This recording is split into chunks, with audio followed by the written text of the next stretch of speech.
रामकृष्णारी नित्यगाथा चिंतन या मालिकेमध्ये आपणा सर्वांचे सहर्ष स्वागत। जगद्गुरु संत तुकाराम महाराजांचा हा अभंग मानवी जीवनातील गुण आणि दोष यांच्यातील फरक स्पष्ट करतो। बाह्य डामडौलापेक्षा अंतकरणाची शुद्धता किती महत्त्वाची आहे हे महाराजांनी अत्यंत साध्या आणि प्रभावी उदाहरणातून मांडलेले आहे। अवगुणाचे हाती आहे अवघीच फजिती।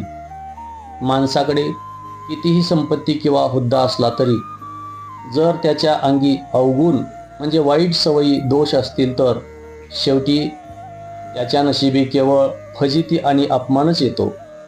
वाईट गुणामुळे माणसाची समाजात मानहानी होते। नाही पात्रासवे चाड प्रमाण ते फिके गोड।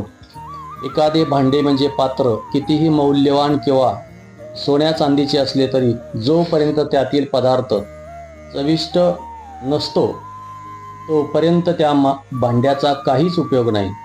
महत्त्वाची गोष्ट म्हणजे त्या पात्रातील पदार्थाची चव गोडवा।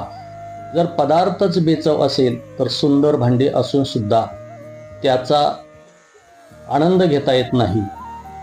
विष तांब्या वाटी भरिली लावू नये ओठी। जर एखादा तांब्या किंवा वाटी सोन्याची असेल पण त्यात विष भरलेले असेल तर केवळ ते भांडे मौल्यवान आहे म्हणून आपण ते ओठाला लावून पित नाही, कारण भांड्यापेक्षा त्यातील घातक पदार्थ महत्त्वाचा आहे। तसेच माणसाने शरीर किंवा रूप कितीही सुंदर असले तरी मनात जर कपट विष असेल तर त्याचा त्यागच करावा। काय म्हणे भाव शुद्ध वरा सोंग वाव। तुकोबरा या समारोप करत असताना म्हणतात की भक्तीमध्ये आणि जीवनात भाव शुद्ध भावना सर्वात श्रेष्ठ आहे। अंतःकरण शुद्ध असणे हाच खरा धर्म आहे। केवळ बाहेरून देवाचे सोंग ढोंग करणे व्यर्थ आहे।